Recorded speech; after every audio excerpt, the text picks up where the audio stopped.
Checking, checking, checking. Audio 1 2 1 2.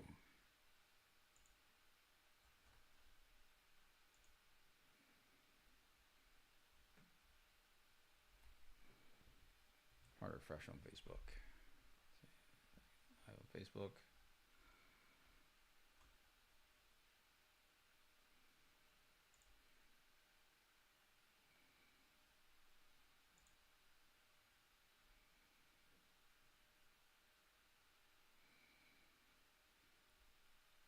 It seems like I'm live on Facebook. Am I live on YouTube?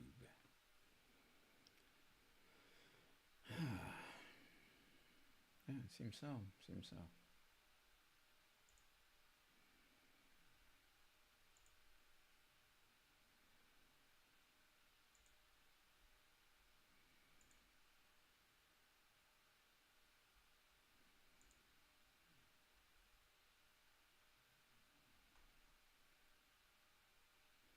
Testing, testing. All right, yeah, it seems everything's working. All right.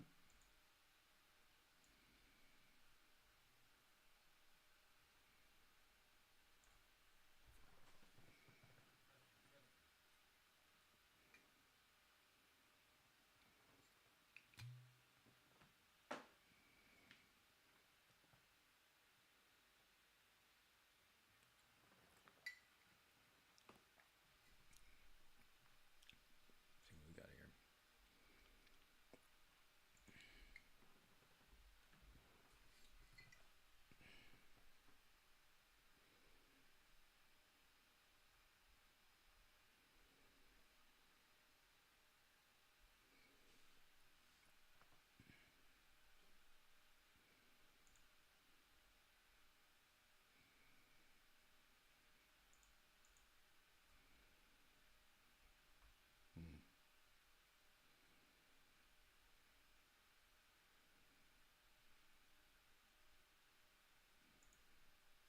No, this is on YouTube.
Next bottle.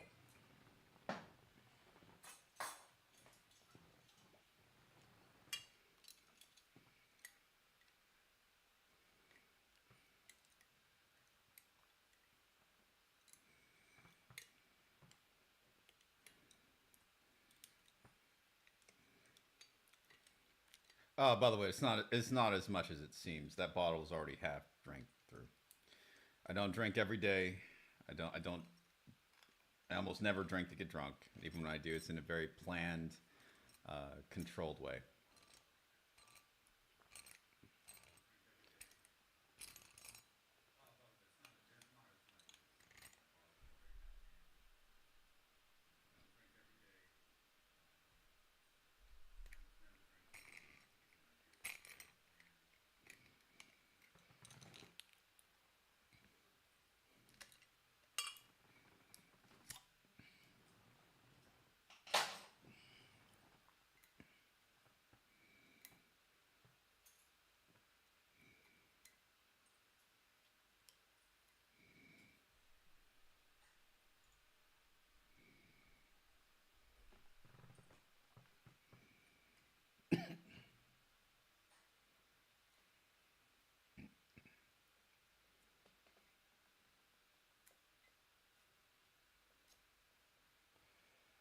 Thoughts on dental aesthetics being key to social confidence for a man? Yeah, it definitely. Having good teeth helps, I suppose. I don't know. I think my teeth are pretty decent, and I would say that they contribute to my confidence. Yeah. Let me know if you can't hear me.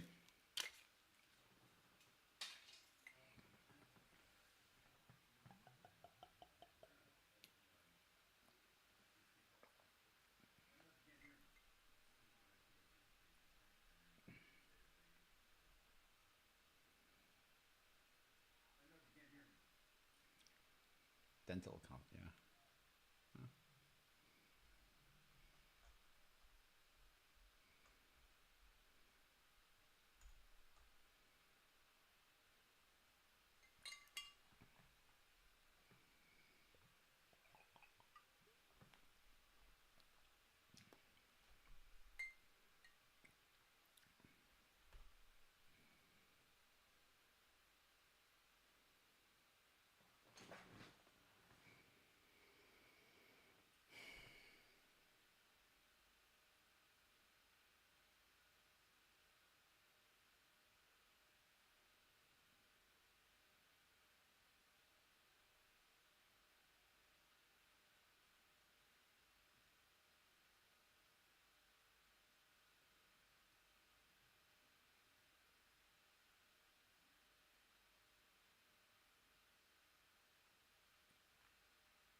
Loud and clear. Your smile is great. Noticed mild gum recession from sleep apnea in mine. Dipped my social confidence. Getting gum grafting later this year to correct. Ah. Yeah, I'm all about upkeeping the teeth. I mean, there's not much that I do on a daily basis, but every once in a while, I will absolutely get them professionally cleaned. I will get them whitened just to make sure because I drink a lot of coffee. Um, I think I've gotten them over the past 20 years. I mean, again, it's not often though. Um, Over the past couple years, I've gotten them professionally whitened maybe 3 times over the past 20 years. Um, yeah, and thank you very much for the compliment.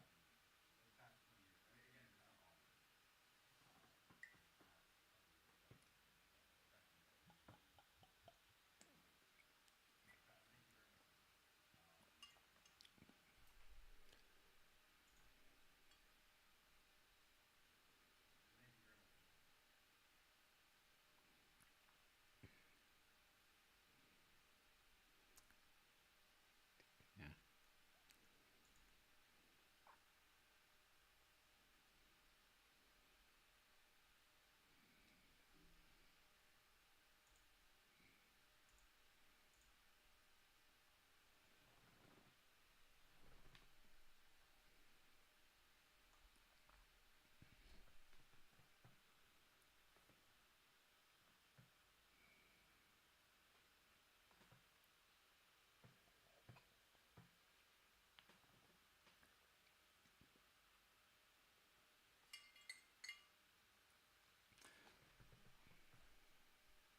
I am not a very entertaining drunk.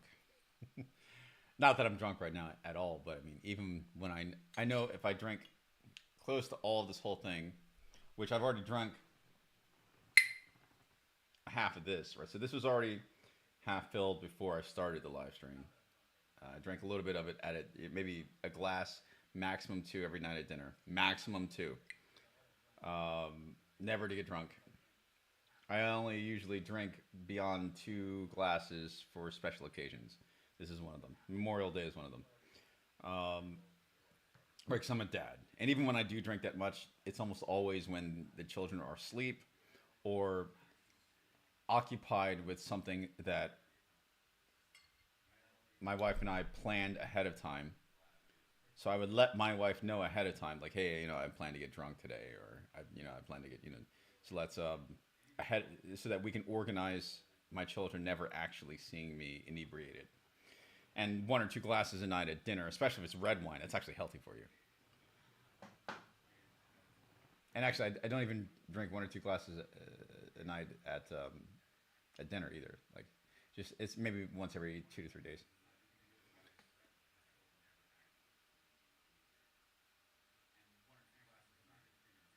See you, area pages. Thank you for thank you for showing up.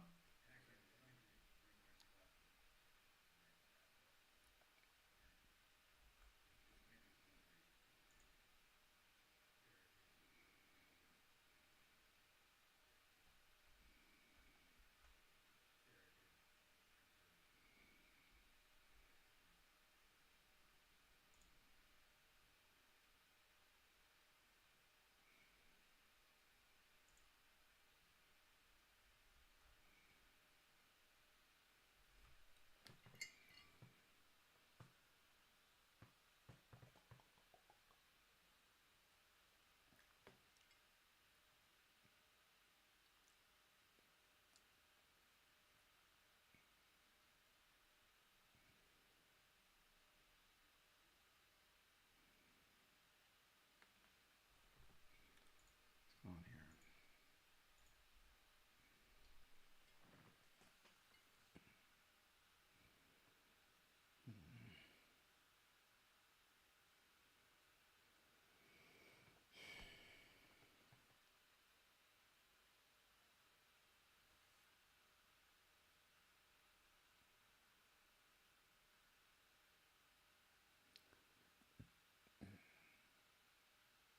I'm boring. This live stream was really meant for entertainment anyway.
multiple people watching, and nobody's really saying anything. Yet they are watching. I wonder why. Oh, well.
I think when I get to about here, I should stop because that technically that would be about a full bottle of wine, considering the two that I drank. I would have drank. So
Yes, this is filled with actual alcohol.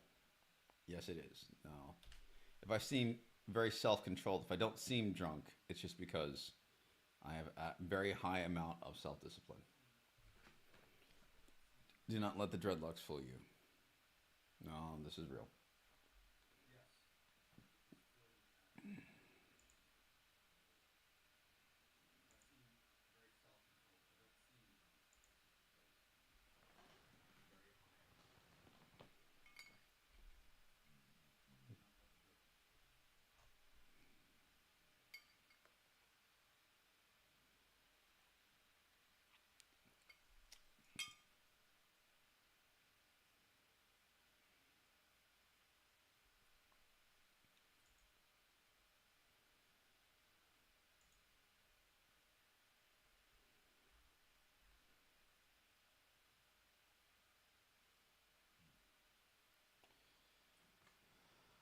Why does Memorial Day hit harder for you this year? I don't know. It's a good question. I don't know. But I know I didn't want to drink alone. I know that much. I wish I could give you a more thorough, detailed answer, but I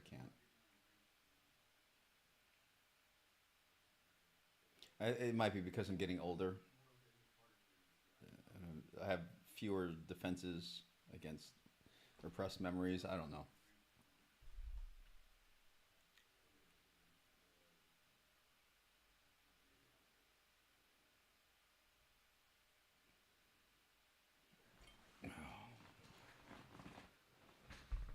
Hello, Jack. Thank you for coming.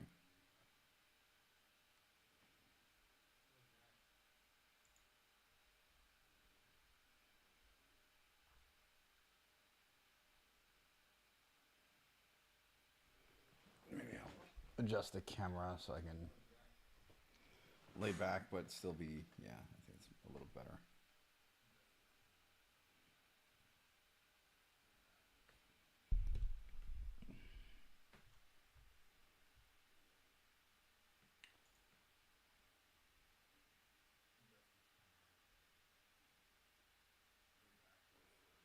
Hi, Leela. Good to see you too.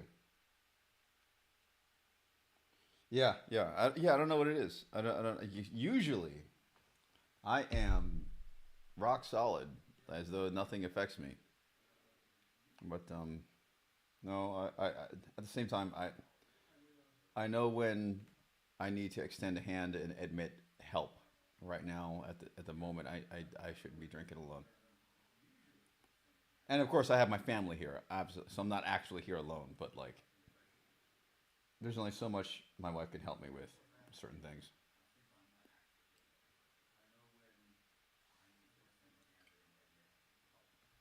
It's not her fault whatsoever.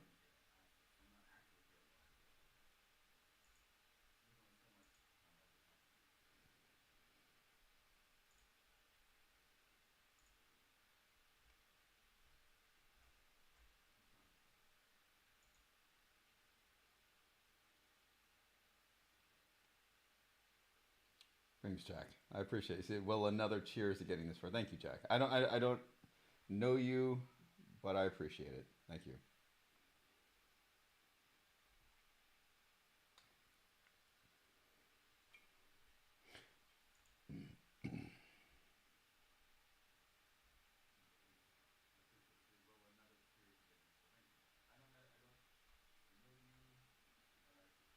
Yeah, there are a lot of things I can't say because I had a top secret security clearance by the FBI when I was 19. And I'm not saying that to brag, or I wasn't some like Medal of Honor winning superhero, Silver Star winning superhero, nothing like that.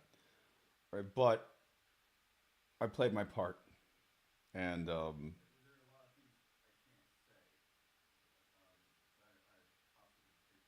played my part.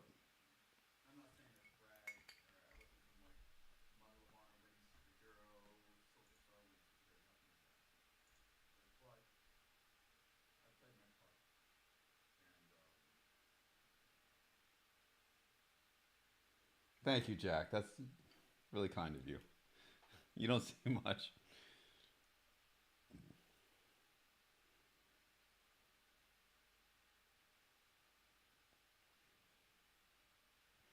I can't say I can't talk about a lot, but you can probably see it in my face, in my eyes.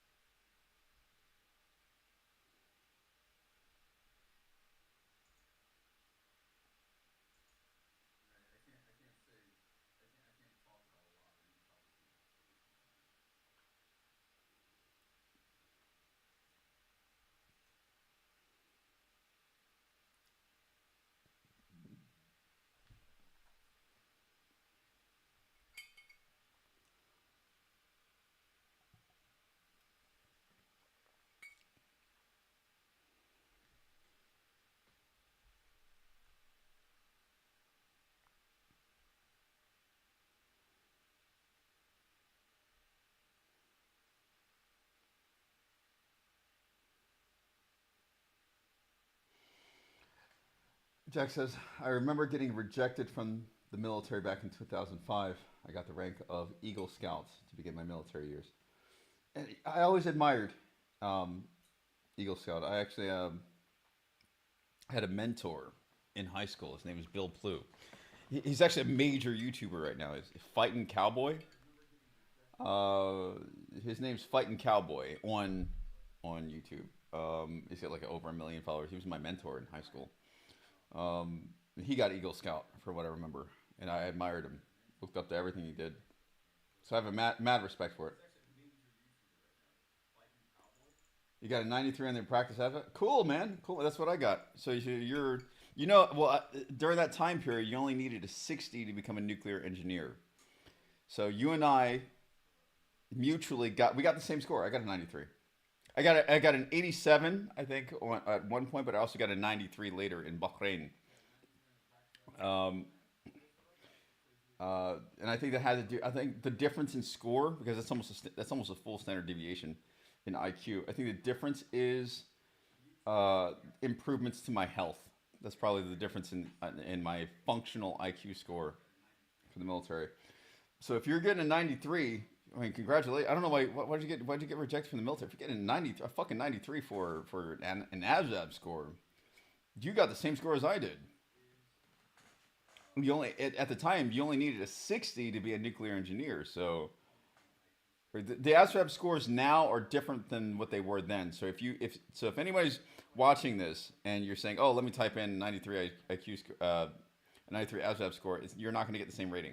At the time, you only needed a 60. A 60, 60 was the top that unlocked literally every job in the entire military. Literally every job in the entire military for every branch. Once you went north of 60, you were considered, your IQ was borderline immeasurable. And even though ASVAB is technically not an IQ test, technically, because it's illegal to measure for IQ, technically, but pragmatically, that's what it was. Um, once you go above 60, it's like that's like the equivalent to like a 140 IQ. If you got a 93 like I did, then you're like a Goodwill Hunting esque character that you could do whatever the fuck you want in the military. Why did you get rejected? Mental issues were too severe. Ah, yeah. Well, okay. I completely 100% empathize and believe you, without question. Because people with extraordinarily high IQs tend to have something of a mental issue. We tend to be a little quote unquote off. All right, and I'm not saying that to in any way, shape, or form to offend you. I'm saying that I'm saying that with you in solidarity. Like, hey, also a fellow extremely high IQ guy, despite what I look like, and I know what the stereotypes are. Um, and yeah, yeah. Though the significant symptoms of anything that the military would have or may have rejected me for didn't show until after my first deployment to the Middle East. So sort of two. On my first deployment to the Middle East, I was a 5-0 5-0 eval sailor, to put it lightly. And I'm actually like, and that's 5-0 for civilians. It means you basically aced everything, every test, every metric of anything that your chain of command would measure on, you were like the model soldier, sailor, airman. You were the model. And then, but after my first deployment, a lot of stuff happened both on deployment and at home. And then on my second deployment on the USS Dwight D. Eisenhower, there was a collapse, a mental collapse. I had a mental breakdown on the second deployment. Not so significant a mental breakdown that I couldn't perform my job. Else I would have gotten medically discharged, or in other than honorable discharge, or perhaps even a dishonorable discharge. No, I got an honorable discharge. I served my full time, but that second deployment I'm not proud of on the USS Dwight D. Eisenhower. My first deployment I was 5-0. My second deployment, the only reason why I didn't get kicked out of the military is because my chain of command understood. They knew I was suffering from everything that happened on the first deployment. They knew, and they were kinder than I deserved.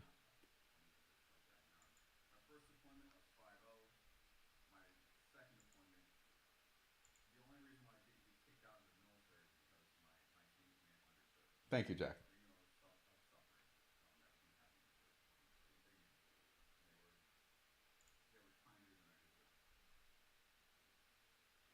Well, I mean, it happens to the best of us. Jack says for other people watching, sorry about the breakdown. I mean, it happens to the best. A lot happened on that first deployment that I can't go into, but a lot happened. I was um, I was broken. That first deployment broke me psychologically.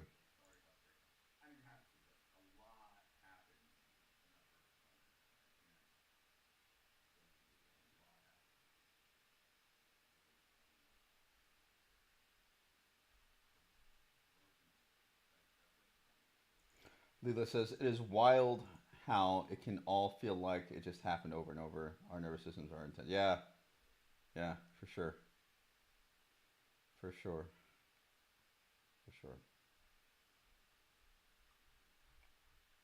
Man, and I don't mean I don't this live stream shouldn't be about me. Let's talk about. Well, there's not much I can talk about. Not especially not on a live stream.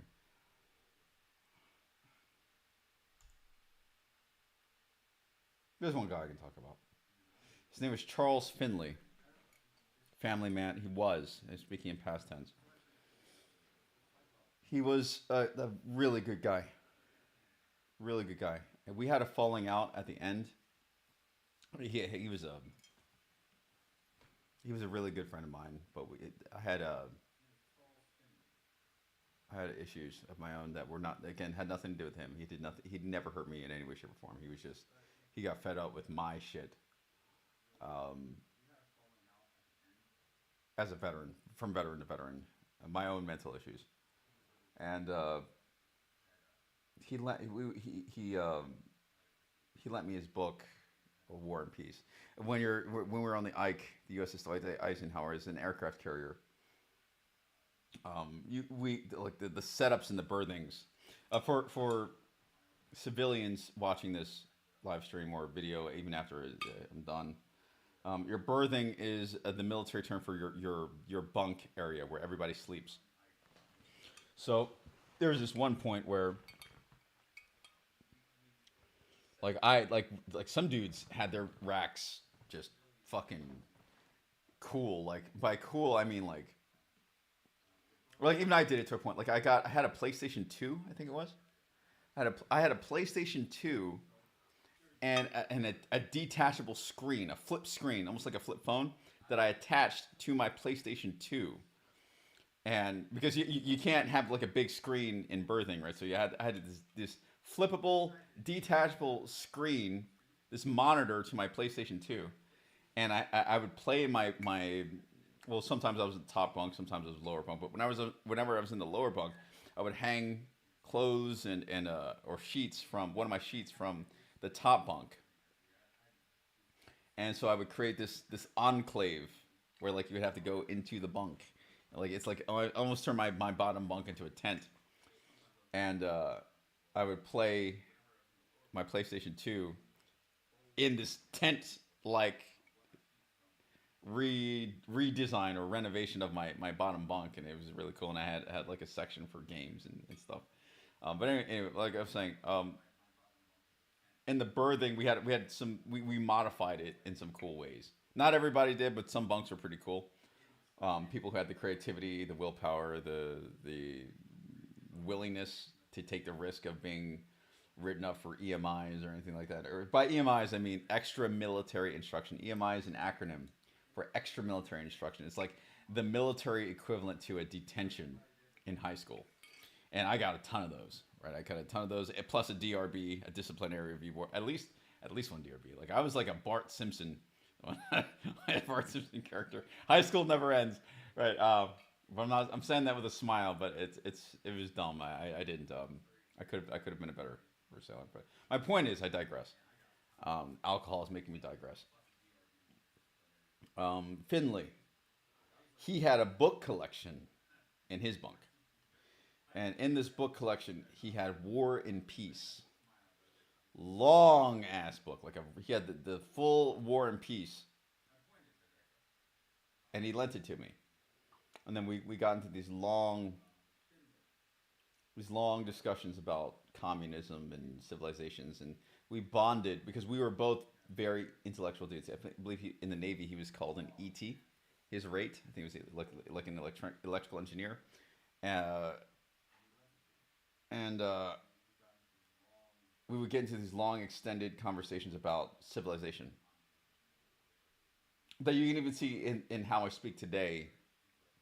How often I'll use that word civilization, Western civilization, our civilization. Let's protect our civilization, right? And I'm saying that sincerely. I hope you can see that in my body language, my vocal tone right now. Um, Not just right now, but really always. But Finley was a family man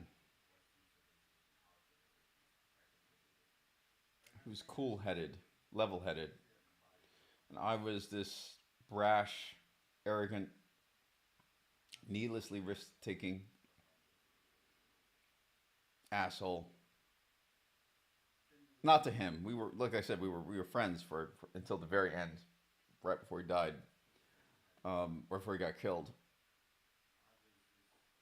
And by the way, for the civilians watching this, when I say someone was an electronic engineer or a computer guy, just because you're like there are lots of stereotypes in the military that's like if you're an IT that you sat behind a computer the entire time, your entire career in the military. That's not true.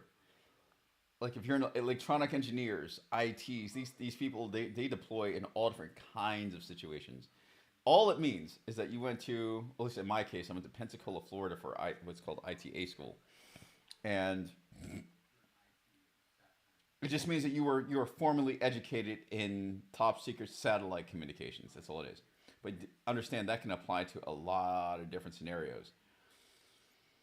A lot of different scenarios, not just simply sitting behind a computer. So there are a lot of civilians sometimes when I tell them that I was in IT, they immediately think that I was nothing more than a pogue, a person other than grunt, like nothing more. And then with that comes a lot of negative assumptions. But like civilians really need to shut the fuck up because they don't generally know the military, and from what they know about the military comes from video games, right? So um, Finley was an ET, basically like an electronics technician, and Charles Finley. He lent me some of his books, and we would have conversations about what I read in the books, and we bonded through that intellectualism.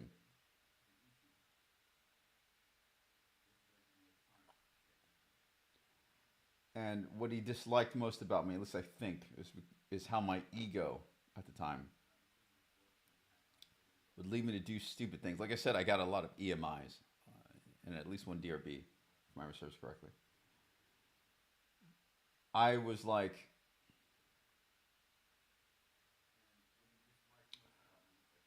I was always volunteering for these death-defying stunts, like climbing to the tops of the mast to repair wiring, shit like that.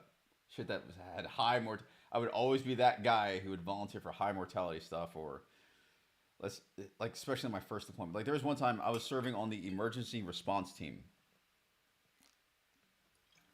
I was serving on the emergency response team, and I was trained to line rappel from the tops of burning rooftops. And the way I was trained was, and later on I learned that there's multiple ways to do this. But like you have your rope, your carabiner, and your rope when you're like infiltrating a a building. There might be terrorists inside. There may not be. Right. You hold out, and I'm sure that the camera can see it. Like you have your line. You have your emergency line, and you have your leading line. I'm sorry if I'm not using the proper terminology, but just anyone who like rock climbs or line rappels regularly, he'll know what I'm talking about. I may not be as uh, knowledgeable as you in the technical terms, but just look at the substance of what I'm saying here. So there's lots of different ways to tie the knots of your line. And there was one point where I was trusting my equipment. I trusted my equipment probably more than anyone on the team, and we would we would always tie our lines in such a way that, in order to stop, to prevent yourself from falling off the building completely, you would pull your hand behind the small of your back, and then whenever you'd want to go, either up the building or down the building, depending upon how you want to break in through a window or whatever it was,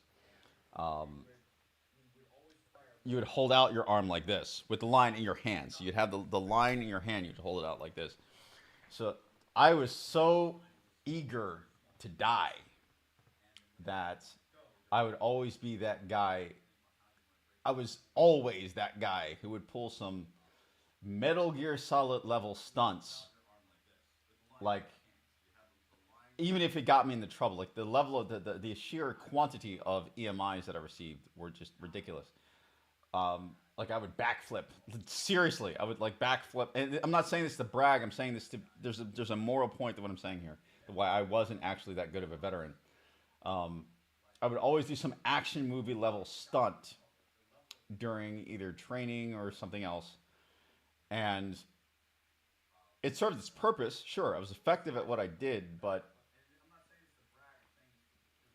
it was I was a person who wasn't attached to anything. I wanted to die. There's a part of me that genuinely wanted to die.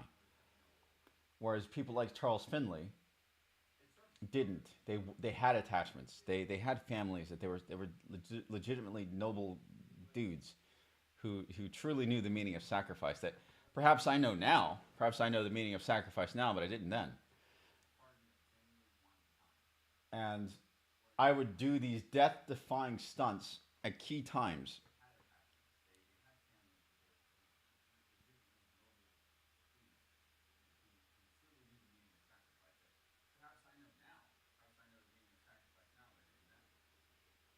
And somehow I would barely make it out with anything other than cuts and scrapes at maximum. It's like the basically my problem is that I think I have a little bit of survivor's guilt because you think someone as reckless as I am, at least maybe not I as I am, because I'm not so reckless anymore. But as reckless as I was, you think it would have been me, someone like me that would have died. But no, no, it was the guy. It was the guy who didn't who deserved it the least. And I don't remember the details of exactly how Finley perished, but I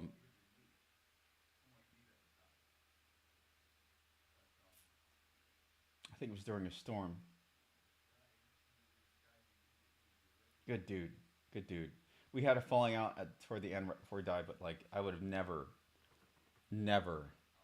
ever would have wished him harm or anything like that. No, no shot, no shot. No. I think maybe Memorial Day is hitting me a little harder this year because I'm remembering different guys that died that I became friends with, and what they all had in common was that they cared. and I didn't. I didn't have attachments. I didn't have a family at the time. I would deliberately break rules, knowing that I was going to get EMIs or possibly sent to DRB.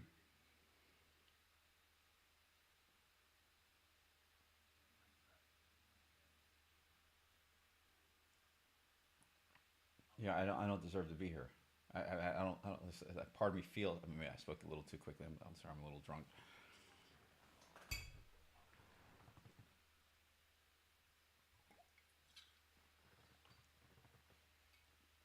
The guys that should be here are not. They followed the rules. They didn't try to be mavericks.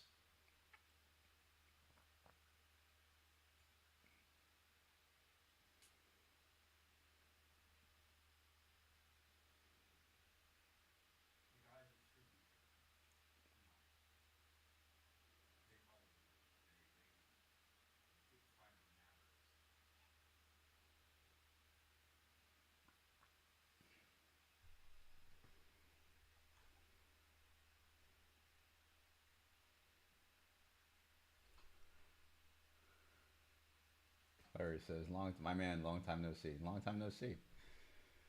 Long time no see."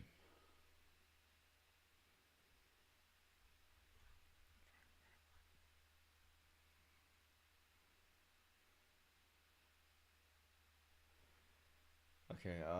What do you do to care for your? Julian says, "What do you do to care for your mental health now as a veteran?"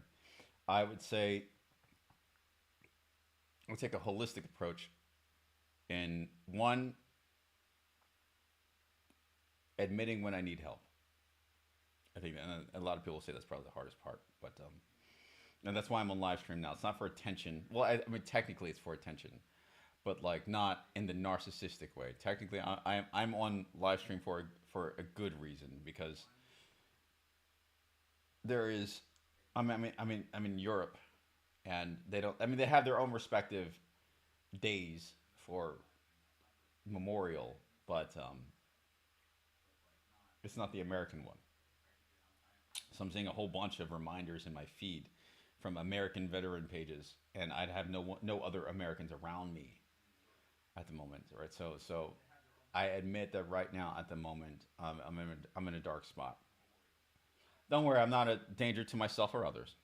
I'm legitimately not. That's why I'm here. I said no, truly, truly, I'm all right. I'm all right. I just need to. I don't know. Um, I'm all right.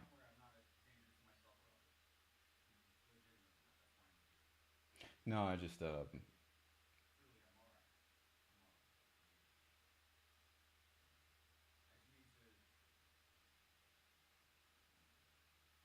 hmm, I'm not sure. I ended my sentence. I cut off my sentence. I'm sure. I'm all right. I'm all right. I'll be all right. I don't deserve to be here.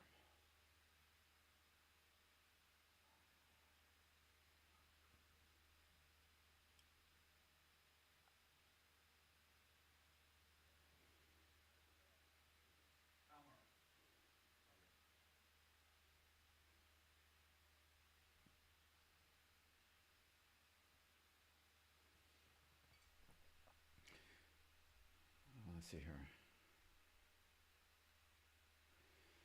Sanchez Finley.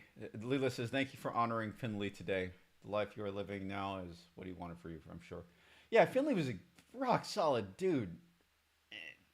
And to be honest, Finley's really the only person I can talk about because I think he had one security clearance level below my, because there are levels. I think and I didn't have the highest level.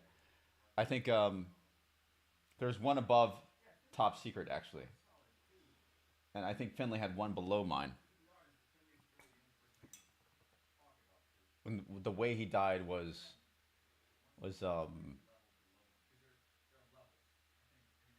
it wasn't mission specific, so I had to. So I can talk about him, but there's a lot I can't. And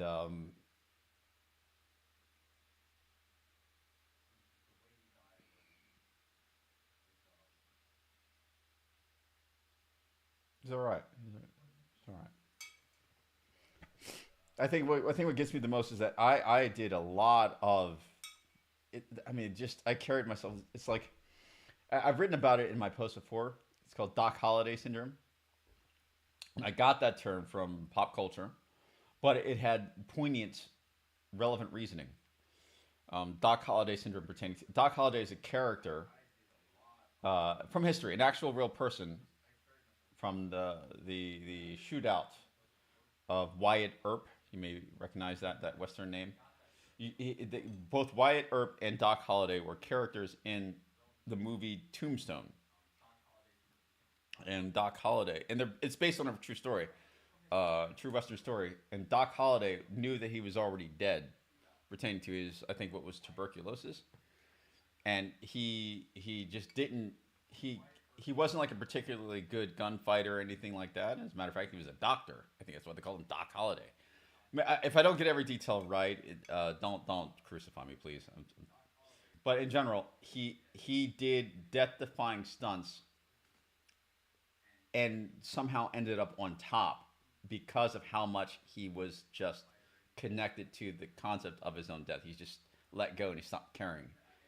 And that was you see this in that mentality in characters like Solid Snake from Metal Gear Solid at certain points, Spike Spiegel from anime like Metal Gear Solid, sorry, anime like Cowboy Bebop, and you see that Doc Holliday syndrome manifest in different characters who stop caring about their own lives and they do something absolutely ridiculous against the rules or against all conventional reasoning and somehow magically turn out on top. And I most certainly had Doc Holliday syndrome throughout most of my time in the military, and that's the dynamics of it are really interesting. Like there's one point where I was held at gunpoint. I'm sorry, knife point. I was held at knife point, and there's this one crazy guy that he held two of us. There was another veteran from the I called Freer. His last name Frear, and he was also held at knife point by the same guy. Freer broke down, and he started crying. And I'm not saying that in any way to offend him. I have nothing but respect for Freer. He was higher ranked than I was. It makes sense why he would break down during a hostage situation like we were in, because that's literally we were in a hostage situation. Um, Me, I didn't. I didn't care so much about my own life. I was in such a dark place that I don't even I somehow turned the situation around because of it's like it's weird how that works. I did something really illogical that even the police later on when they were interrogating me the father respective report. You can probably find it. If you search my name or something like that in the Virginia court system or something like that. An astute enough netizen can find the information, I'm sure. I respect the collective intelligence of the internet. Somehow, my own dark traits turned the situation completely around. And I'm not a psychopath or anything like that. I was so depressed. I was so close to my own death that I somehow did what the average person wouldn't be able to do in the situation and turned out on top. Whereas good men, like I wouldn't have considered myself a genuinely good man at the time. Maybe I am now a good man. If I'm not, I damn sure try.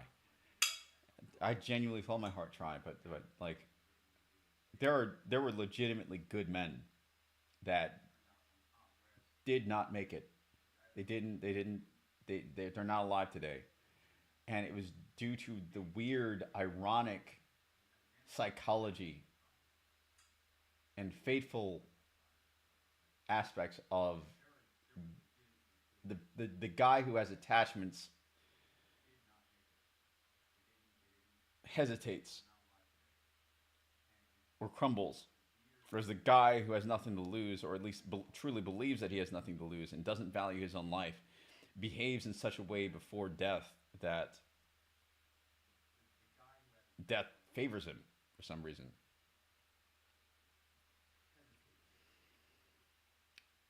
And now what I'm dealing with is now that I have my own attachments, I have my own family that I care about, I have things that I'm afraid to lose. I do not have Doc Holliday syndrome anymore.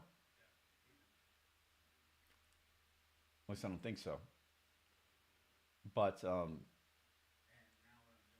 now I kind of know what it's like to be both men, both types of men. The genuinely devoted family man, and I know what it's like to be the reckless guy. And now that I am here as in, finally in the family man position, I feel a lot of guilt, maybe irrationally. I don't know. Um,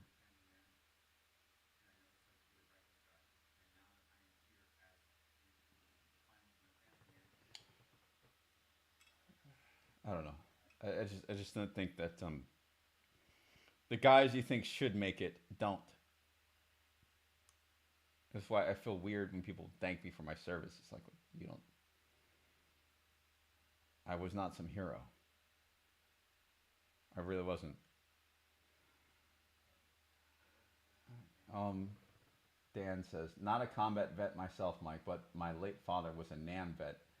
208 combat missions. He felt that rule breakers tended to stay alive because they had a different approach to everything. Rules. Yeah, yeah. It's like weird how that works. Maybe if I was a saner person in the military, I maybe I wouldn't be here today. I don't know. Leela says, my uncle and father were in the Air Force during Vietnam. What happened to them during those years compounded my their childhood trauma, my then childhood trauma. My father's last name was Holiday. They called him Doc. Interesting. Interesting. So, but you know what I'm talking about, at least. There's a lot to learn.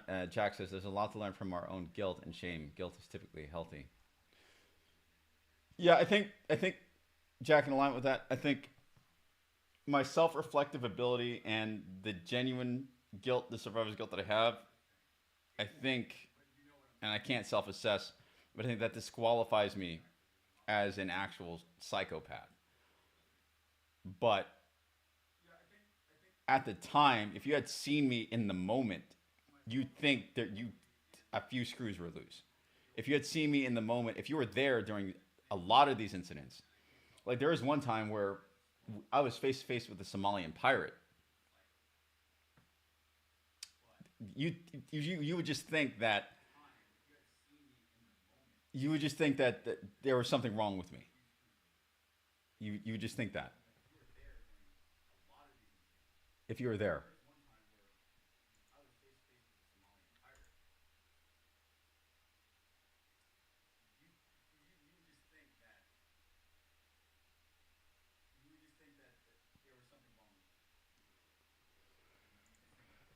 Let's see here.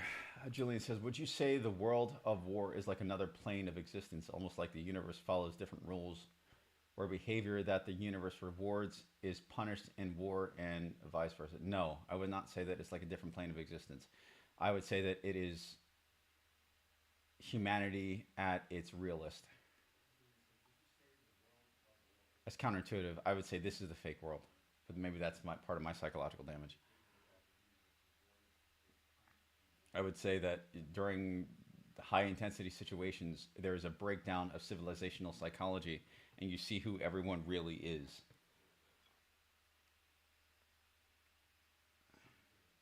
And when I say that, when I say you see who everyone really is, that doesn't mean that a man who cries or hesitates or freezes is a lesser man. I just, as a matter of fact, I would dare say that they're the most human.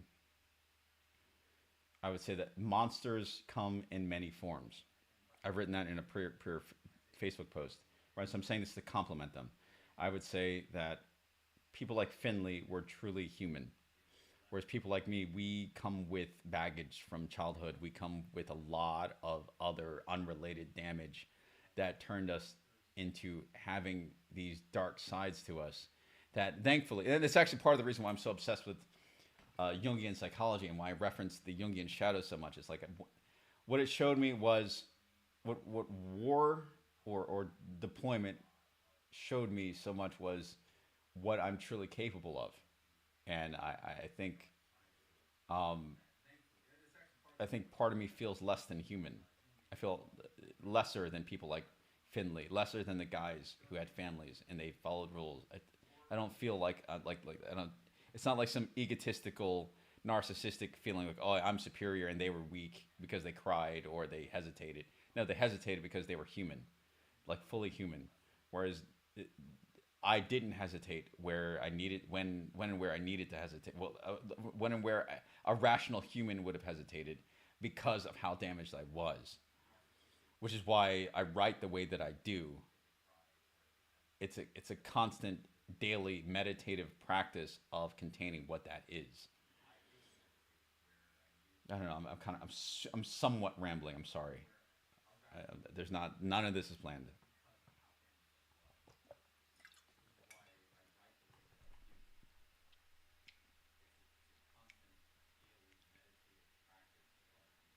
Read your response. Oh wow, that's fascinating.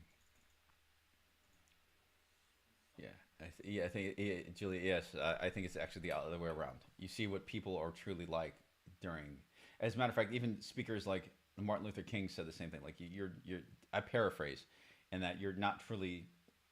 Your morals aren't truly solidified as genuine morals until you experience adversity. Now take that same concept and like multiply by 1,000, and then you're in a real life or death situation. When you're in an actual hostage situation, or you're actually jumping from the top of a building, and when you see all of that, it's you. What is within you shows, and when I say that, it's like what is within me showed a person who is able to detach from rules, a person who is able to pull some really literal, not even figuratively, literally death defying stunts, and uh, it, it it makes one when you self reflect and you realize what it is that you like what it would have taken for you to do what you did. You know, you just fall, literally allowing yourself to fall backwards off of a building without even thinking twice about it, or laughing with someone who's literally got a knife to your throat, like laughing with them in order to strategically lower their defense mechanisms in order to turn the hostage situation around, or hanging from the top of them. By the way, there's a picture. There's a picture in my personal albums on Facebook of me climbing, about to climb the mat. You have like a full harness on, and I was about to do this dangerous stunt. And there's two other veterans. One is named Tristan Milliken, and the other is named Clifford. His name's Clifford, and it's me and three guys were in these blue. Well, I think now the photo's in black and white, but we were in these blue camouflage BDUs, and I had a hood over my head. And the reason why was to keep the wind. It was a high wind scenario, and the wind over the seas can get ridiculous, especially during a storm, which is what we were running into at the time. And you can see a picture of this, right? So I have this full harness on, and I'm about to climb to the top of the fucking mast. And the reason why was because my chain of command knew that I was the guy, because they knew about that quality of mine, that I don't know, that something clicks in an actual life or death situation, and my chain of command figured out, okay, if we can't get this guy to behave like other people during that second deployment, it's like at least we can put him where he's useful. He can do what other people are afraid to do. Um, and I had to fix some antenna issue on the USS Dwight D. Eisenhower. But like in and of itself, like if you saw, like matter of fact, if you go to my photo album on Facebook right now, there is one picture of me in China, and I'm literally standing. There's a picture, like I'm literally standing on my windowsill at like the 12th floor of a building, and literally I connected. That was my safety line of me with a fucking dog leash. It was a damn dog leash. that I connected to my belt hoop, and connected it to the windowsill, and you could literally see the birth of where my feet could stand while I dangled outside of the fucking window. It's like 12 stories down, or give or take, or something like that. 7 to 12 stories down, and it was literally inches, and I would fall off and to my death. Right, so you can see the photos of both of these things in my personal album. So you don't have to take my word for it, because I understand there's a lot of stolen valor out there and all that stuff. Right, no, you can take certain photos and you can reasonably extrapolate how, I'm more likely than not telling you the truth right now, and I am telling you the truth, right? So I did some unbelievable, crazy stuff both in China and during my 2 deployments to the Middle East. And my I wasn't in no way, shape, or form. Yeah, I did a lot of crazy movie like stuff, but like the reason why I was able to do that is exactly why I cannot actually say that I was some like hero or like some mythological character, because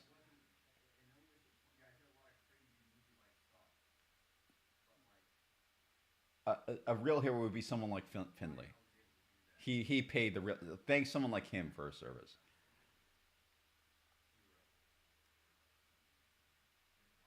Not someone like me.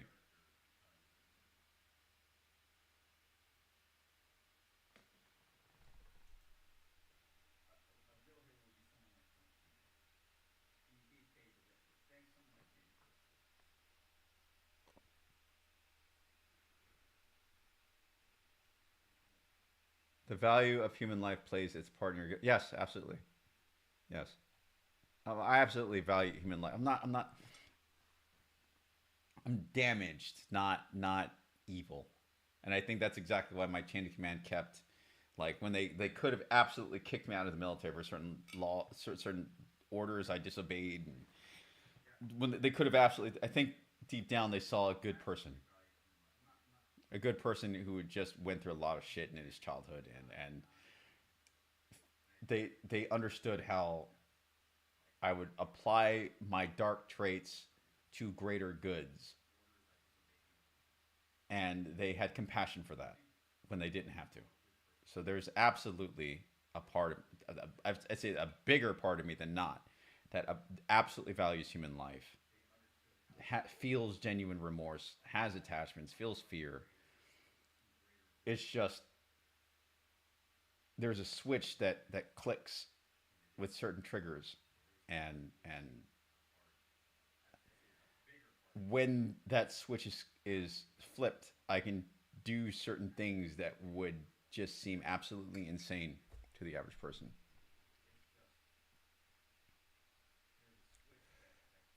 But no, I absolutely value human life.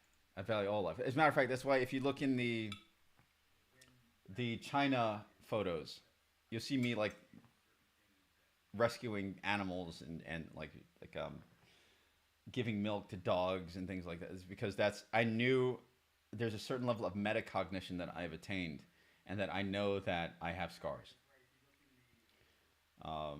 But at the same time, my soul, I still have my soul, and rescuing animals in China, and every once in a while here in Europe, whenever I stumble upon one, it's part of how I stay human, is bringing them back to health.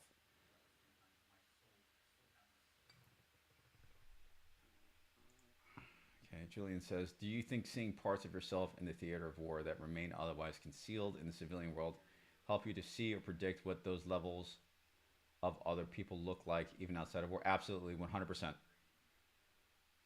So like what you'll see in a lot of my posts sometimes is that like some people may write me off as crazy. Maybe I am to a certain extent. Maybe I am. Right? I don't think I am, but an insane man. It's like what Jung said. I paraphrase: "Show me a sane man, and I will cure him for you." Right. So I'm when I say that I may not be entirely sane, it is with again a demonstration of that genuine metacognition, and that okay, I am sane enough to know that I may not be entirely sane, which is to anyone adroit in human psychology, they'll be able to say, like, no, you're quite sharp, Mike Norton. You're actually a good dude, and you're quite sharp. With that said, um, to people who don't have that education, that clinical education, I may appear crazy sometimes, when in fact, no, I'm not crazy. At least in this context, I know and have experience. I know something about the world, and a lot of people don't, and I just have to keep my mouth shut on a lot. But that doesn't mean I'm crazy. Um, in other words, does it shape how you value or assess the character of others? Absolutely, 100%.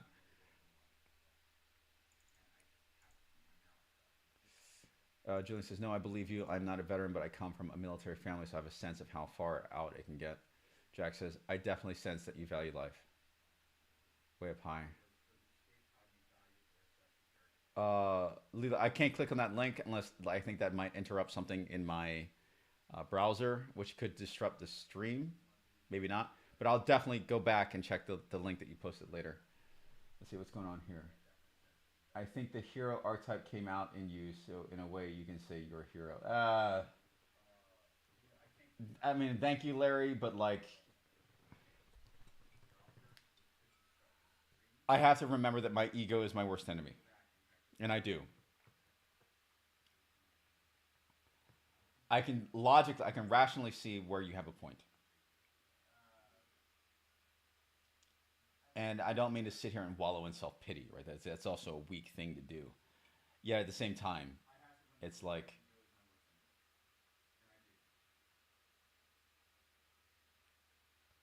if I was to be considered a hero, trust and believe there are far, far, far, far, far, vastly superior men than me, and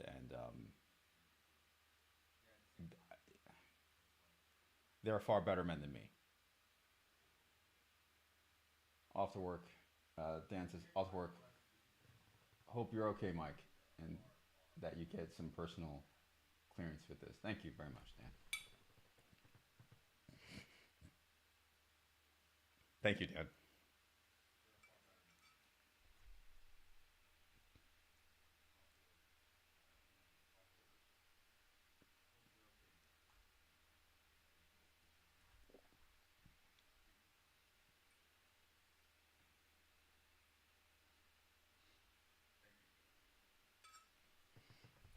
Oh, I've reached the point at which I should stop drinking, or at least I said. But I mean, because right now, at this point, I've drank a full bottle of wines, right? So I started this stream with a half a bottle, and then I drank about another half bottle, so that's approximately one full bottle of wine. So I'm reaching what the average person may consider to be toxic levels. But do I seem particularly drunk? Do I seem like, oh, I seem like an idiot? No.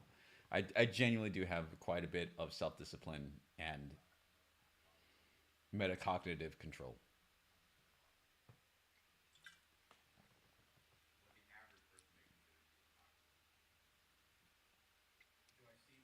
Thank you, Dan.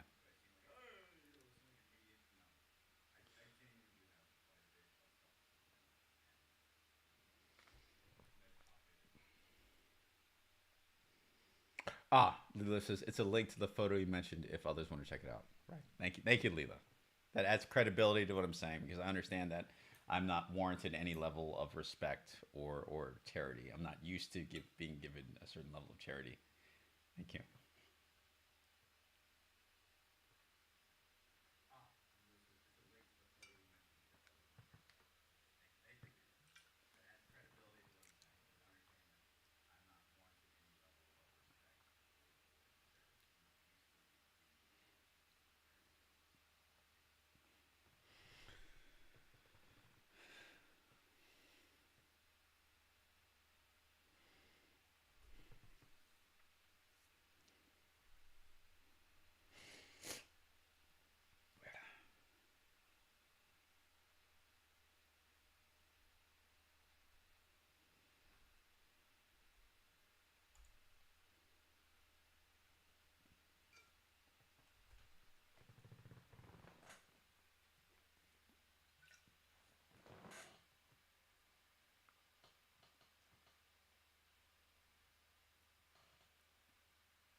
What do you think about? Julian says the. What do you think about military drafts in light of your experience?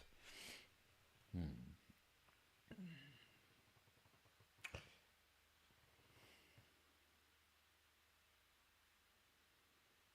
The one thing that I, for lack of a better term, like, and I put that in air quotes, about the concept of a draft before it is issued is that it does go through a due process of both Congress and the Senate. So it's not like some dictatorial president can just say, "Hey, I need soldiers. Let's go for a draft." All right, people like me, well, I will, I'll serve my country again if necessary. But like that doesn't mean young men who are not they don't have that mental priming for that sort of thing. That doesn't that they're not ready for they're not just not ready for that sort of that sort of life. Um, that they should have to suffer through that.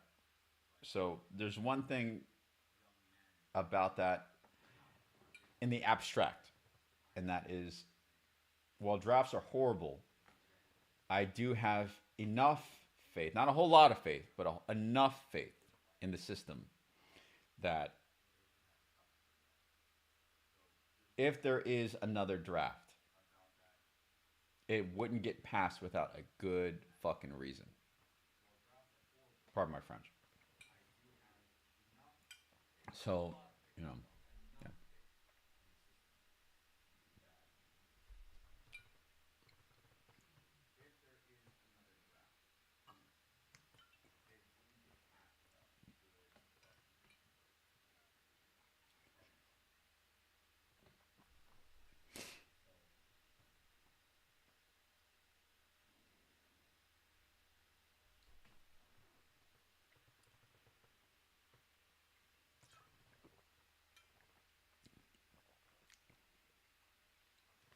Mm.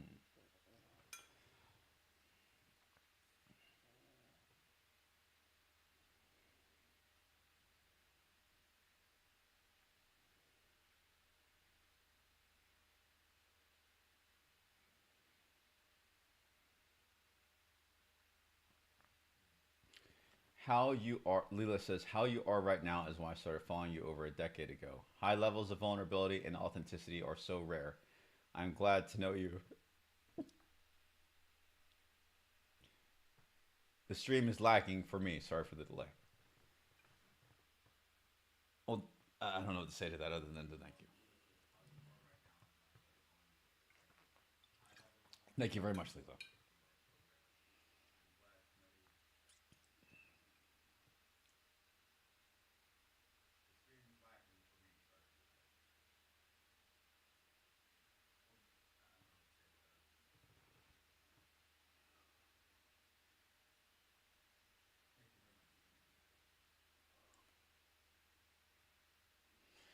Was I afraid of returning to America after living in China? No, I was no, not really. No, because I respect American intelligence, the intelligence network, like the CIA. I respect their capabilities enough to know that they probably already read all of my emails. They probably did all this, right? So why hide?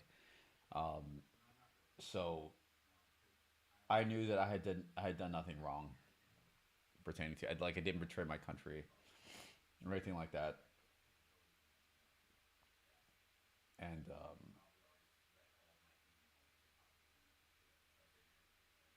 yeah, I went into China we hid my military background when I went into China. Um, but it's like this: like if you were to offer me $1 billion, like would you sell your wife for $1 billion? And a lot of guys might say, yeah, yeah, absolutely. Or a lot of guys might say no, but not mean it. I really wouldn't.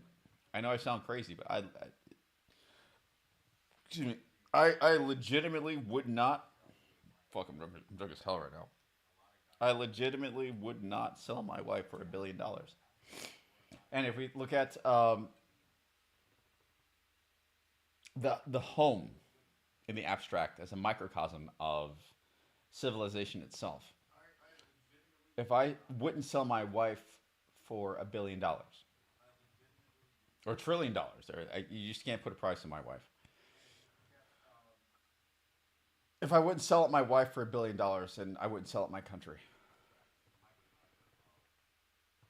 And I think that while I was put under investigation for at least a little while, they ultimately let me go because they clearly they saw there were no transactions from China, like no money transaction, nothing like that.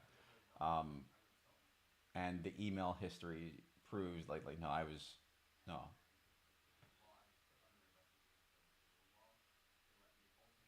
no, I would never sell it my people.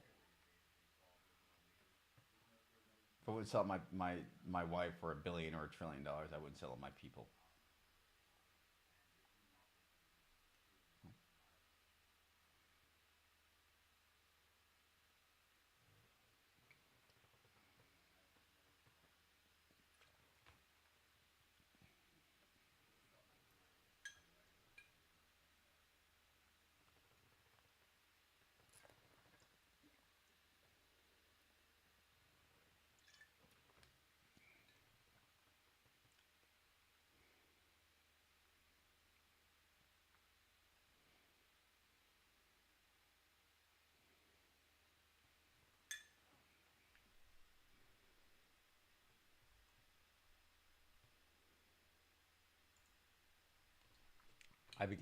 Jack says, I began following after I read about your academic achievements. Quite impressive. Are they though?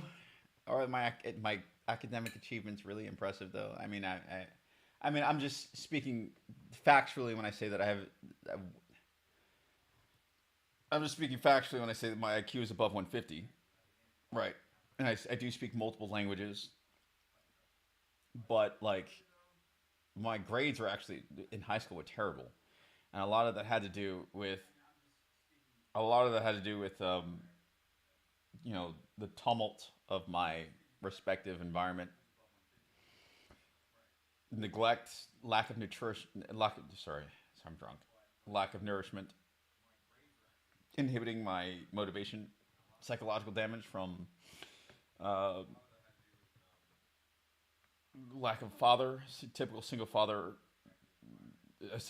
typical single mother situation. Uh,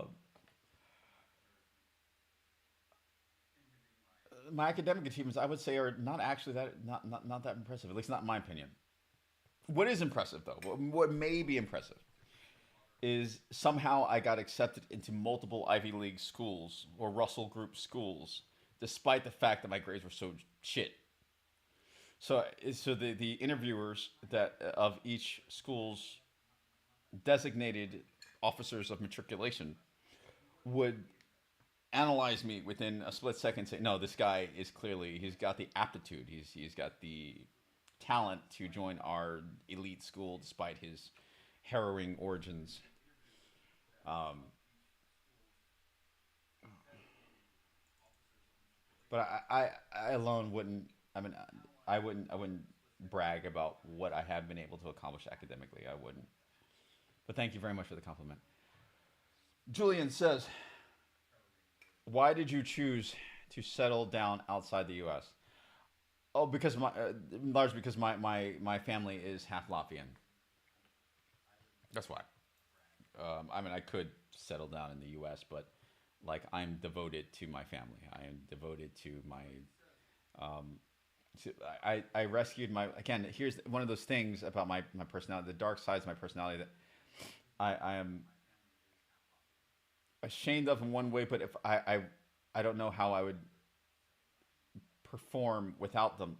I rescued my wife, well, the woman who eventually became my wife, in the next room at the time, from being kidnapped into prostitution while I was outnumbered in China. And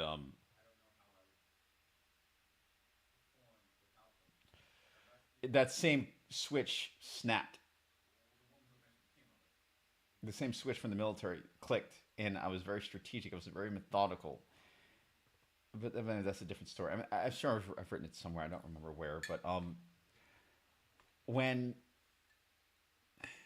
when I decided to take ultimate responsibility for her well-being, to be her guardian and protector as her husband.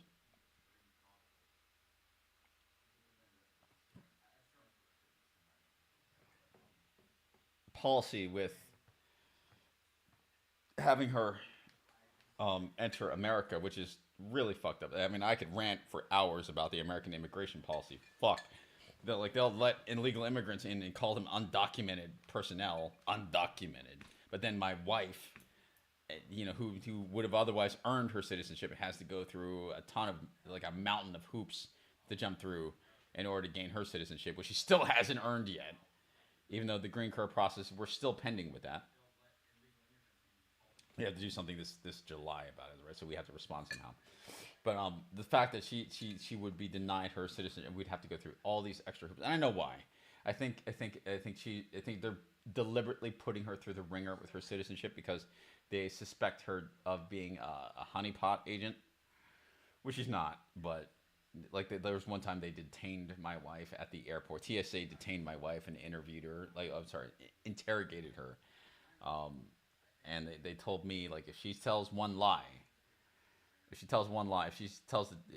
then we're sending her back to Latvia or Russia, and she's never allowed to enter the United States again. We'll hold you accountable for continuing interactions with her. Thankfully, she told the truth and she passed the tests. But like, just the fact that it happened. I'm sorry, I digress. I choose to settle outside of the U.S. because I'm loyal to my wife, and by extension, because of my philosophy, it means I'm also loyal to a great extent to the Latvian people because she is Latvian. So I know sometimes it's which then also means that I'm loyal to Europe, which then explains a lot of why a lot of my stance pertaining to being very pro European. Um, I know it's easy to laugh at me, it's easy to doubt my character, but I mean what I say. I believe what I say when it comes to protecting Europeans and um, not just because of my wife, but also because of my own direct lineage. But like, I settled outside of America because I'm not gonna.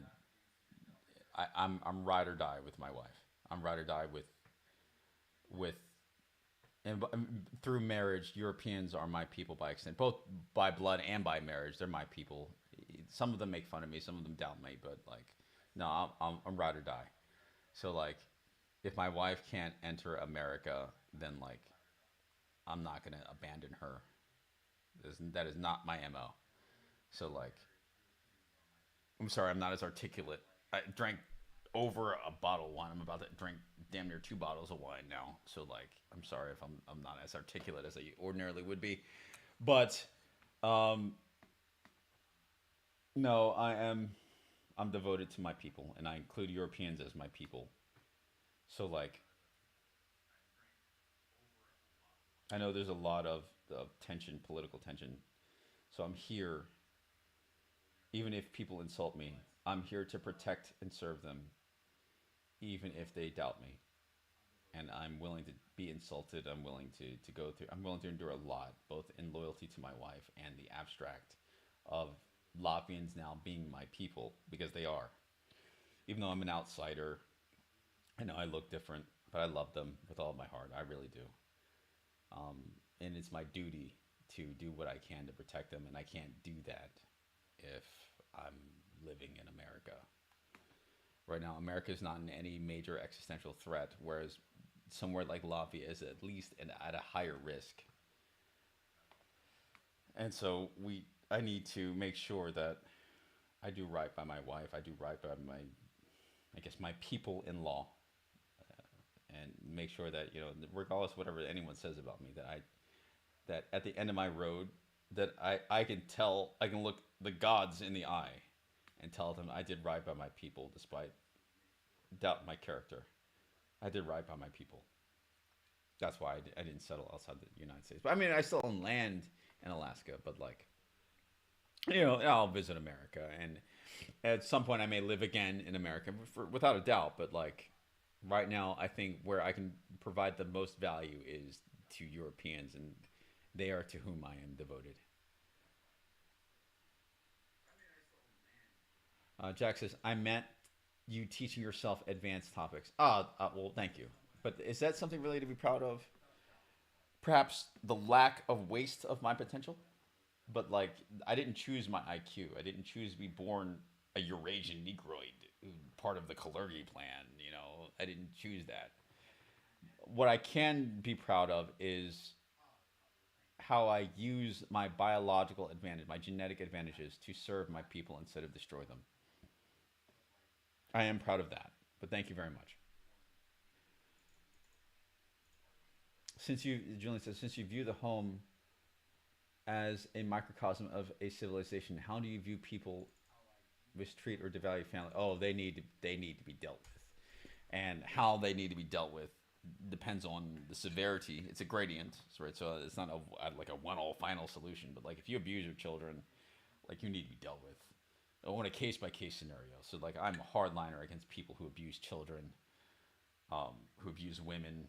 Like my whole thing, my whole mo is like protecting. Like I fucking sorry, I fucking published a video challenging Andrew Tate to a fight because he repeatedly hurt European women. Do you get what I'm saying? I know I am criticizable in a multitude of ways. I know I'm eccentric, but like if you if you hurt the family, you hurt the building blocks of our civilization. You need to be fucking dealt with. You need to be dealt with on a case in a way that is in alignment with justice on a case by case scenario.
Jack says, Jack Dezel says, preach, brother. Thank you very much.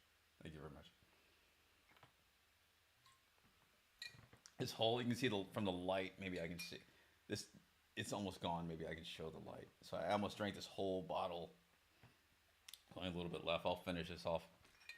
So I drank more than I intended to, but like you can probably tell that I'm still.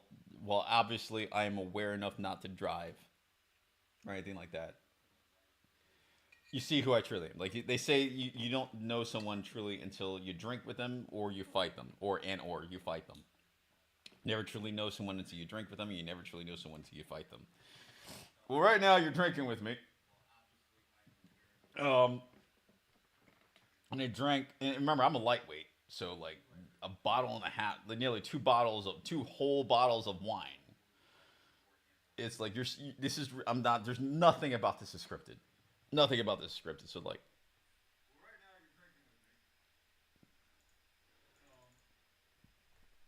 this is really who I am. This is how I think. I love my civilization more than people realize or give me credit for.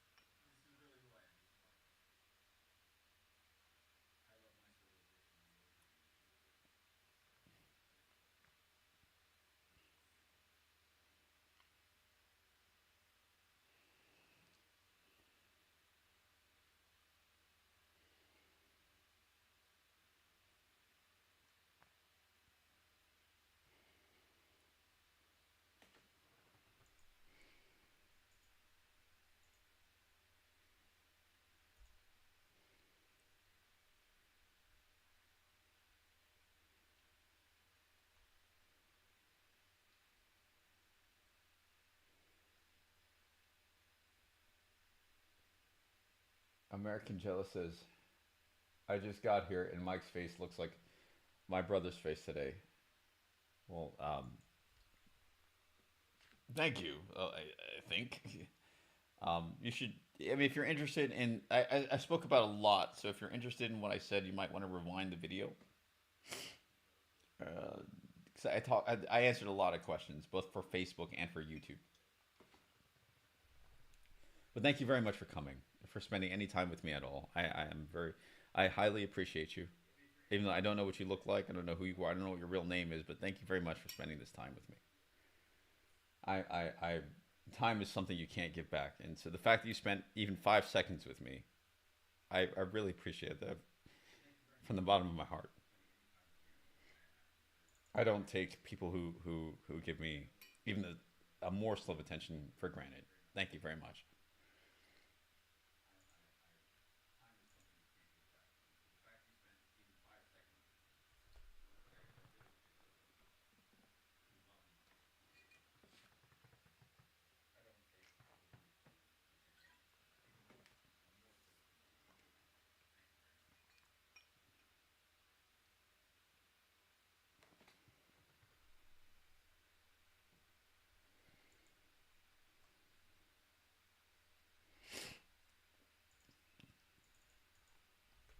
When did you start developing this deep sense of civilizational loyalty? I think it's always been with me.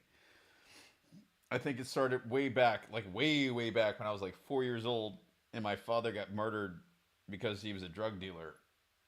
And I said, I don't want that to be me. I felt deep feelings of shame, like collective familial shame, because uh, I couldn't like whenever there was a like a parent teacher conference or like parents come to school day and talk about what they did for a living.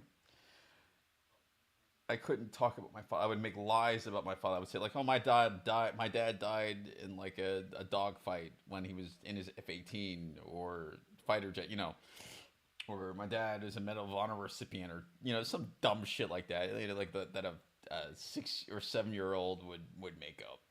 They were lies. Really, my dad was a kingpin drug dealer, and that took me years to face, especially when it comes to embracing my own Jungian shadow, my own capacity for violence, and that animalistic side of me that does exist, but like I keep under relatively masterful control. Uh, and but from that age of from I don't remember exactly what age I was, but it was between 4 to 7 years old. I made an oath, and that was to not be like that, to not hurt people. And it is funny because black people think I hate them. I don't. I don't hate black people. I don't. I really don't. Black people are the collective, not every individual black person, but like the collective. They're backwards. They think like the drug dealers are their idols and heroes, when in fact, if you really take the time to fairly analyze not just simply my rhetoric but my actions, you'll realize that like I didn't harm. I literally took an oath not to harm black people. And so I may not be charismatic. I may not be the most likable person in the world. But like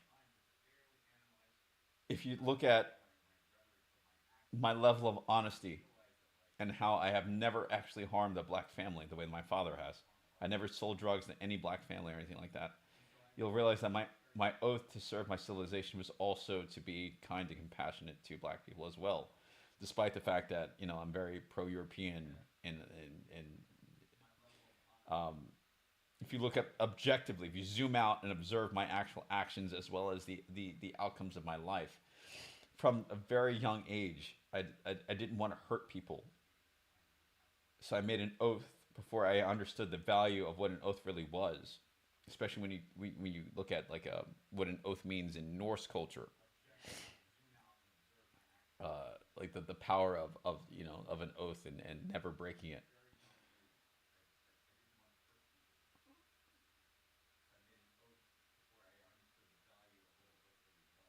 I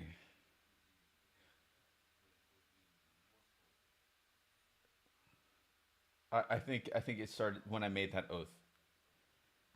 that like when I was like 4 to 7 years old, I said I am no matter what I go through, I'm not gonna hurt my civilization. I'll do everything I can, flaws and all, to do my best for my people.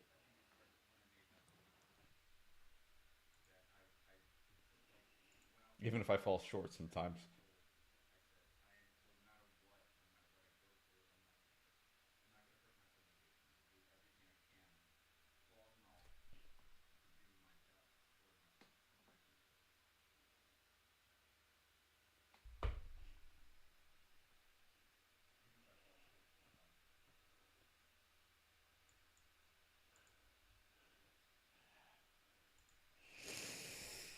Hold on. Let me hold on. Ah,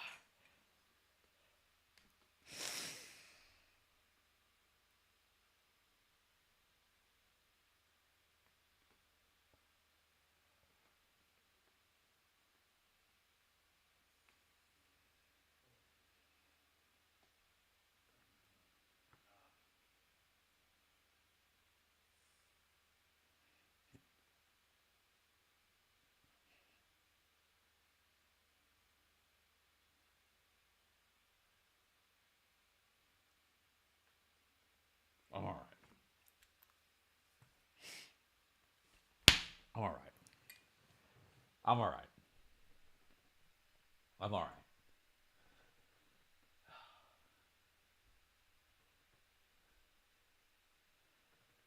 American Jello says, I read all your posts and comment when I have something of value to say, but I appreciate your writing and thank you for the time you put into it. Thank you. I appreciate that. I appreciate that. Julian says, well, I understand your feeling of shame, trauma, and sense of betrayal from your dad and the culture that normalized his behavior. I would only push back gently and say blackness is a global thing, not limited to American street culture. Oh, of course it is, right? Yeah, that's given. But but before I read the rest of your comment, take you don't have to say that as like a kind of disclaimer. I live it, or at least I lived it. So like I'm talking about the respective. I mean, like for example, in Africa there are over 3,000 different distinct languages.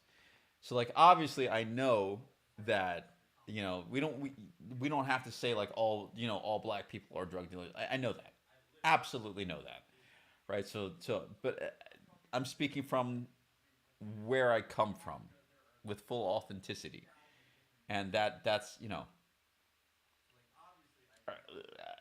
that in combination with how a lot of black people who may, and I'm not saying this to be arrogant, it's just true, they may have lower IQs, they will see someone like me, they may not be able to comprehend the method to my alleged madness, and they think I'm a bad guy, and they may not understand a lot of how I'm just, and I mean in no way, shape, or form to demonstrate cerebral narcissism, but I'm beyond them, a lot of them, by statistical average. All right, but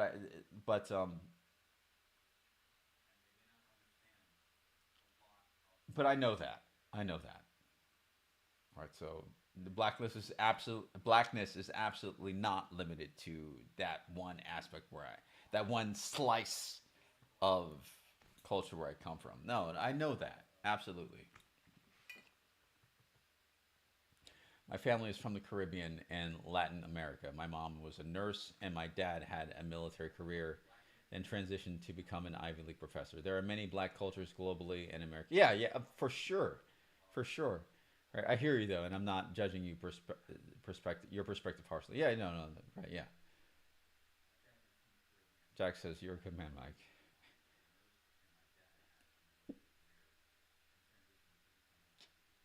Am I though? Really? Am I actually a good dude though?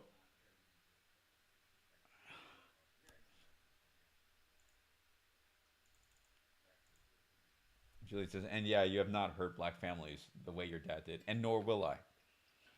No matter what they say, I know a lot of black people can't stand me or they assume the worst, but no, that's not. That's not my MO. Compassion, mercy.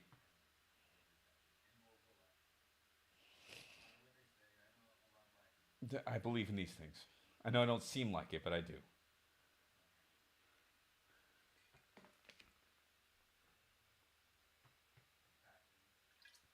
I am hard in the ways that I need to be hard, both in war and in civilizational life, civilian life.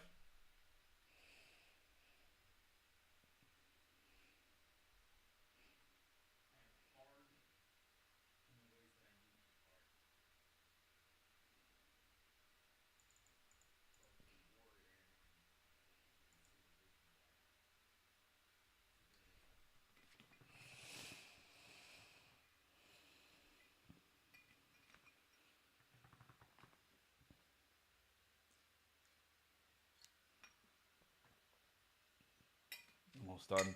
I think I'll end the stream when I'm done this little bit. I've been on live long enough.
Julian says, might be a strange tangent, but experiencing West African spirituality and seeing the depth of emotional and spiritual importance placed on family and ancestral reverence made it very clear to me how the brokenness and trauma around family in American culture is a profound aberration and not innate to anything African. Well, yeah, yeah, yeah, yeah. Well, there is no such thing as a perfect human. Every culture has its respective flaws, and if that was not the case, then we would have one dominant culture that was just, the absolute, indisputable, unquestionable, reigning authority on everything. Right? We would have the culture of everything. You know how Stephen Hawking pursued the theory of everything. We would have the culture of everything. Right? So like, with that said, no, I agree with you. Like broken families, like that's not innately any culture. There's a certain level of damage that has been inflicted to every culture that is just naturally and inescapably innate to warfare and the inadvertent evolutionary pressures of existence itself. That's one thing. Right. And because I know that is the reason why I can have compassion for black people and really not just black people, but like I'm only saying black people because that's the topic of discussion, but at the moment, but that's why I can be compassionate for basically all people while still remaining loyal to my own because I know that right. It's with me, it is it's a complex differential. It's a complex differential between how I observe every individual circumstance, every individual situation, and say what is the most moral yet pragmatic solution to any given scenario that I may find myself in, and then, without betraying the people that I owe the most loyalty to. And I know that may break a lot of black people's hearts when I say that, hey, I'm loyal to European, particularly women, to a fault. But at the same time, it's like, if I wasn't, then if you're fair about my psychology, if you're fair, and I hope you hear the tone of my voice, if you're fair about, and if you're fair and empathetic about how I was raised, how I was born, who, when I got a boo boo, who put a band aid on my, who kissed my boo boo, and who forgave me, and when I probably didn't deserve to be forgiven, et cetera, et cetera. When you see the level of loyalty that I have to Europeans, despite the pain that sometimes they inflict upon me inadvertently, it should make sense. Like, no, I know better. Yeah, yeah, I know all that. It's just, if you're fair about any human being, it's, I would actually counterintuitively be a lesser man if I betrayed the memory of the people who had direct, tangible influence upon my life. And they so happen, by majority, to be white. Right? But that doesn't mean that there's any actual hatred for black people. No. No, no shot. No shot. I just, if you're actually walking in my shoes from like the age of 4, no, forget the age of 4, from like the time of birth to now, and you actually look at who were my actual, who showed up for me when I needed them most, by majority, not all, but by majority, it would have been someone of European descent. And with that in mind, despite the fact that I may be designed, or at least socially engineered with the intent to destroy them, I can't bring myself to. I can't. It doesn't matter.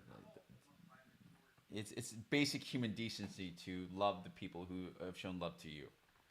So, like,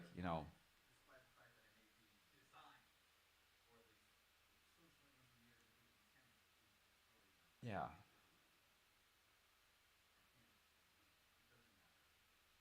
yeah, but it's not hatred that drives me at all, from any angle. You can trust that. I'm drunk as fuck right now. You can trust that. It's not hatred that drives me whatsoever.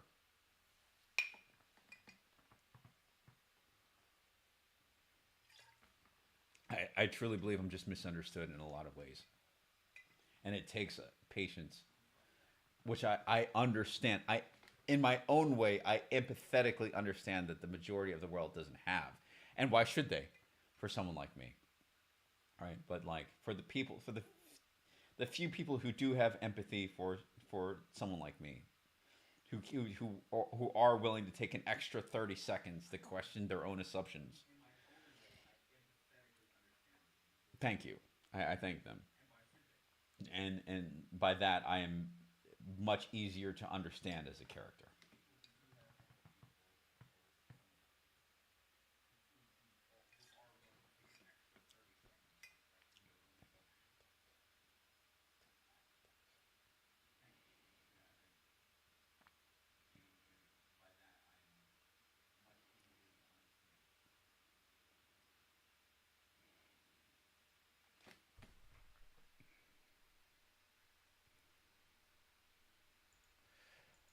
I'm reading a comment. It doesn't break my heart. Like I said before, I'm not judging you harshly. It sounds like you're loyal to the people who have shown you love, and it's tragic that you experienced abandonment, neglect, and betrayal from your dad and the version of black culture you came around. Yeah, yeah, yeah, exactly. But at the same time, because I am metacognitively aware of that, I do not hold that against all black people. You understand what I'm saying? So it's like, that's simultaneously part of the complexity to my character. I don't blame every black person for what what certain black people have done to me. It's not just my dad. So, but at the same time, I have to be pragmatic. I have to be practical about who really showed up for me. And there it is, right? So just by majority, the 8 out of 10 people who showed up for me in life when I needed help the most was a white person, a person of European descent, and every single time when I'm faced with a decision to make, a cultural decision to make, when I'm flashing back in my mind, it's like, no, would I betray Miss McGinnis who took me in when I was homeless, when I was 7 years old, 9 years old? Miss McGinnis was an Irish woman who raised me in culturally Irish ways, and like introduced me to Irish culture. Like she didn't know how to raise me in any other way. She was a potently Irish person, yet she loved me as though I was one of her own sons. And I was like between the ages of 7 to 10 years old, and she did her best, even though she didn't have to. It's like when I think of women like Miss McGinnis, would I be betraying her? Like, to whom do I owe the most loyalty and gratitude? The people who look like me in the abstract, or the people who were in the trenches with me during my deepest, darkest struggles, right? And if you have compassion for me at all, you'll understand my character makes a bit more sense. But I give you my solemn oath that there's no actual animosity in my character against black people as a whole. No, no shot. No shot whatsoever. And I am drunk as fuck right now. You can trust the truth of that, because when you're drunk, you tend to speak the truth. No, I have no actual hatred toward black people whatsoever. No, no shot.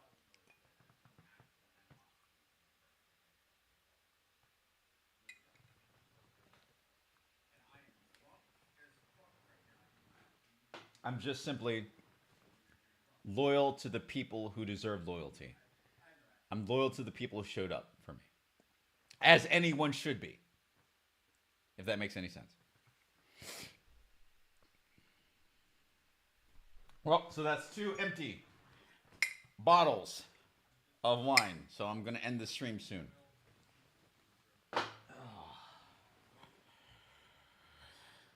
Um, so any last questions?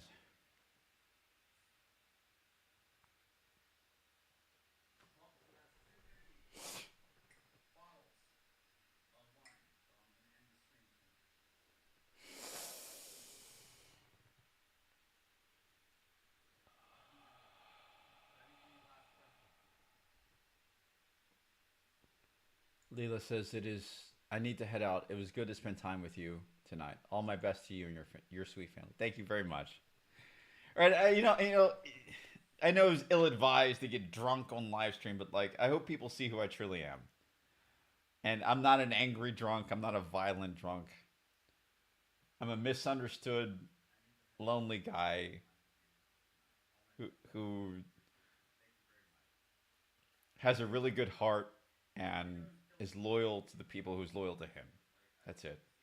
It's as simple as that.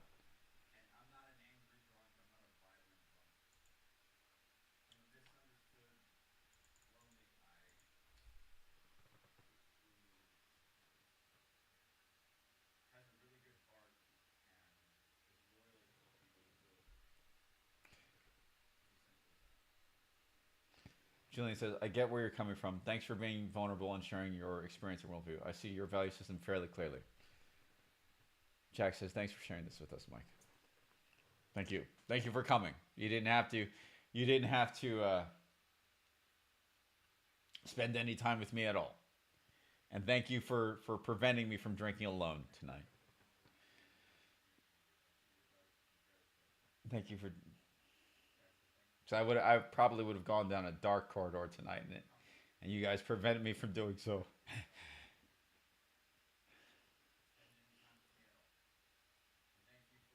There is a dark side to me, and that dark side is true. It exists, but I promise you, I've only used it to serve the greater good of my civilization. I promise you. I've never harmed an innocent person. Never, never intentionally or anything like that.